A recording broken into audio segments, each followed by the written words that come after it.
ಈಗ ಹಾಗೇನೆ ಸರ್, ನಾವೀಗ ಹಂಪನಕಟ್ಟೆಯಲ್ಲಿ ನೋಡ್ಬೇಕಿದ್ರೆ, ಹಂಪನಕಟ್ಟೆಯಲ್ಲಿ ನೀವು ಹೇಳಿದ್ರಿ ಮೆಲಾಗ್ರಿಸಿಯಿಂದ ಹಿಡಿದು ಬಲ್ಮಠದವರೆಗೆ ನೀವು ಗಿಡ ಸುಮಾರು 10-12 ವರ್ಷಗಳ ಹಿಂದೆ ನೆಟ್ಟದ್ದು. 2007ರಲ್ಲಿ ಅದನ್ನ ಈ ರಸ್ತೆಯನ್ನು ಬಿಟ್ಟು ಕೊಟ್ಟಿದ್ರು. 19-20 ವರ್ಷಗಳ ಹಿಂದೆ. ಹೌದು.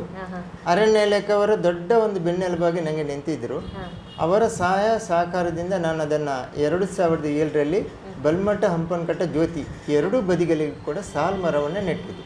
ಅದಕ್ಕೆ ನಮ್ಮ ಲಯನ್ಸ್ನವರು ಕೂಡ ನೀರು ಕೊಟ್ಟಿದ್ದಾರೆ, ರೋಟರಿ ಅವರು ಕೂಡ ನೀರು ಕೊಟ್ಟಿದ್ದಾರೆ. ಈಗ ನೋಡಿ, ಬಹಳ ಚೆಂದದ ಒಂದು ಸಾಲು ಮರ ಇದೆ, ಹಸಿರೀಕರಣ ಇದೆ.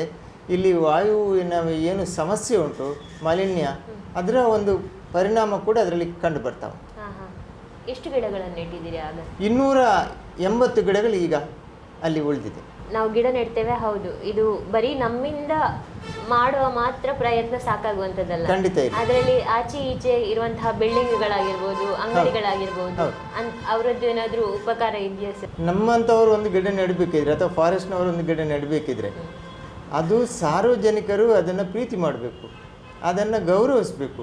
ಆಗ ಮಾತ್ರ ಅದು ಗಿಡ ಹೆಮ್ಮರವಾಗಿ ಬೆಳೆಯುವುದಕ್ಕೆ ಸಹಾಯ ಆಗುತ್ತೆ. ಅಥವಾ ಅಲ್ಲಿ ಯಾರು ನಮಗೆ ಬೇಡ, ಇವತ್ತು ಗಿಡ ನೆಡುವುದು ಬೇಡ ಅಂತ ಹೇಳಿ ತಕ್ಷಣ ತೆಗಿಬೇಕು ನಾವು, ಅಂದರೆ ಅಲ್ಲಿ ಪ್ರೀತಿ ಸಿಗುವುದಿಲ್ಲ. ಮರುದಿನದಿಂದ ಆ ಗಿಡಕ್ಕೆ ಹಾನಿ ಆಗತ್ತೆ.